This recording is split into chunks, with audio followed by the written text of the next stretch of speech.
Hello, good morning. I hope you've all had a pleasant day so far. Please rise, but don't actually.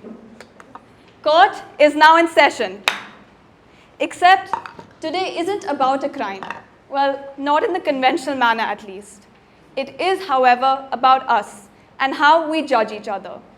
Today, I would like to draw attention to what is perhaps an uncomfortable truth about our propensity to act like judges without ever wearing the proverbial robes of authority. Don't we often hand out verdicts casually on what people wear, what they say, or who they are without ever knowing them? So, as an aspiring lawyer, I wonder what life would look like if we all lived by the same rules I one day hope to practice in court. And I would like for all of us to try that out together. I'll get to what I mean by that in just a second. But first, I will be reading aloud 6 sentences, or rather quotes, from my family and friends about real people. I want you all to think about those quotes for a second. He ChatGPT'd his final paper. He did not deserve that 7. He got into college only because of his parents' connections. She got promoted over someone who'd been there longer. He was the last person to leave the place where something went missing. She cried during that debate to win sympathy. They didn't attend a friend's event, but were seen out the very same night. Now, some of these statements are inherently true, but the problem comes with the implied accusations and implications attached to those sentences. So how do you all feel about these sentences? Does a specific person come to mind? Or do you even recall having a similar conversation with somebody? And that is exactly what I would like to discuss today. If life had courtroom rules. In court, there are 3 principal foundations that remain constant, no matter the defendant and no matter the crime. 1. Presumption of innocence. 2. Burden of proof. And 3. Right to defense. And these 3 principles prevent absolute chaos. In courtrooms, fairness is a procedure even more than it is a central value. But now, step out of the courtroom and into real life. Social media, group chats, classrooms, workplaces, suddenly these standards disappear. Allegations become verdicts, assumptions become truths, and explanations are optional at best. The courtroom might seem too formal and distant, but the principles it's built on, we need them now more than ever. In court, you're innocent until proven guilty. That's not just a suggestion, lest it be mistaken for one. You don't punish someone based on suspicion or popularity, you wait for proof. But in real life, we flip it. You're guilty until Instagram says otherwise. Why? Because it's easier, it's faster, and sometimes it's just more entertaining and appeals to the worst in us. But the cost of this seemingly harmless behavior is that truth takes a back seat. The damage is done before the facts even arrive. Imagine if we held ourselves to the same standards that society holds influencers. We'd all be in an emotional prison. Why is this the case though? Well, it's something that needs some thought because the cost of getting it wrong is simply too high. A false conviction can ruin a life. The law would rather a guilty person walk free than wrongly punish an innocent one. Specifically, the Blackstone ratio. The law would rather let 10 guilty people walk free than wrongly punish 1 innocent person. Now, think of how we treat people accused of mistakes in real life. A friend accused of saying something offensive, a celebrity accused of misconduct, and a classmate accused of cheating. Do we even pause before contributing a very biased, one-sided statement to the story?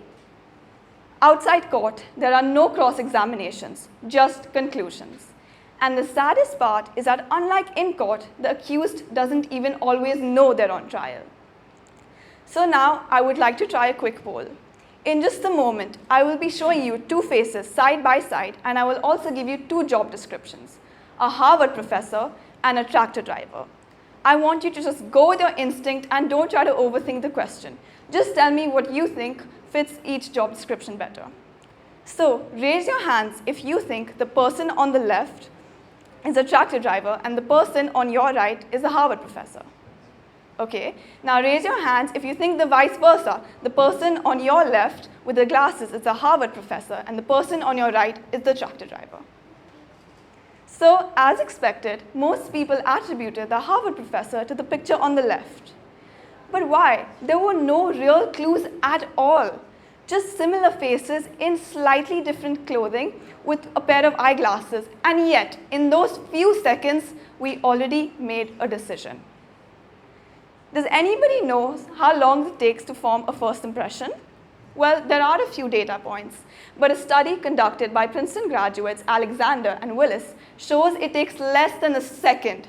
That's all it takes to decide someone's character, their personality, and judge them for who they even are. And once you lock in that judgment, it sticks. And really, it's game over. You start looking for evidence to confirm it, and that's called confirmation bias. I mean, think about it. No matter how innocent that person is, your brain will constantly search for flaws. I've done it, you've done it, we all probably have. But do you really think that's fair? Or should we wait until we encounter an actual unpleasant interaction? Or better yet, must we sequester ourselves in a courtroom until someone is really proven guilty?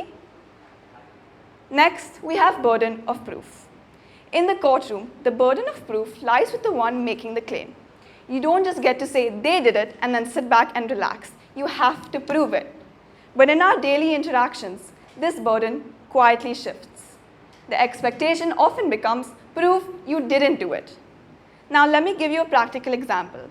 You're in a group project and your teammate says, why didn't you do the work?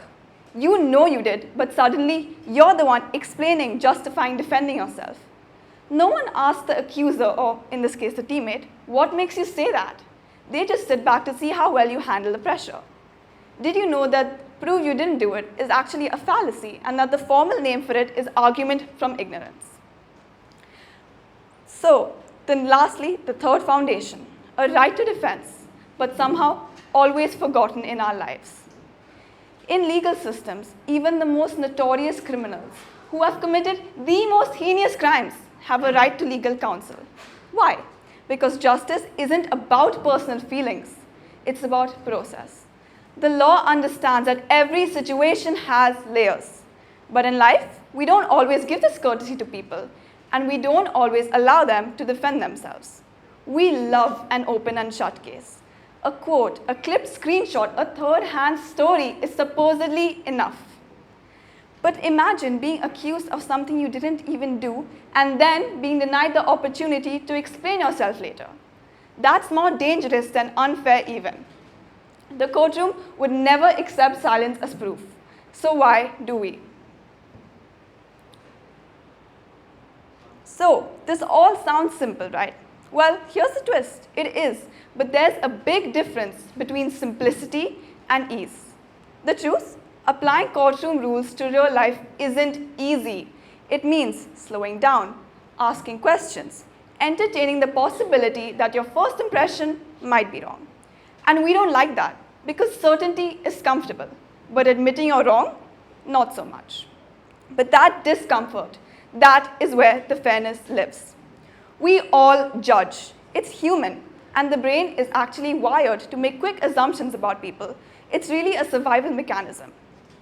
So the problem with this isn't really that we form judgments, it's how fast we act on them. Courtrooms stretch that moment of reaction. They say, wait, test for evidence, listen to both sides. And that process, that pause, is what takes us beyond our comfort zones, beyond gut reactions, and beyond the urge to be right.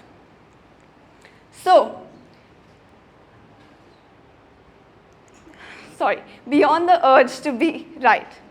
So that's precisely the change we need. Not to stop judging altogether, but to stop assuming that our first judgment is always the full story, because there is always more to the story than you know. So, if you had to take away something from this, just remember to pause.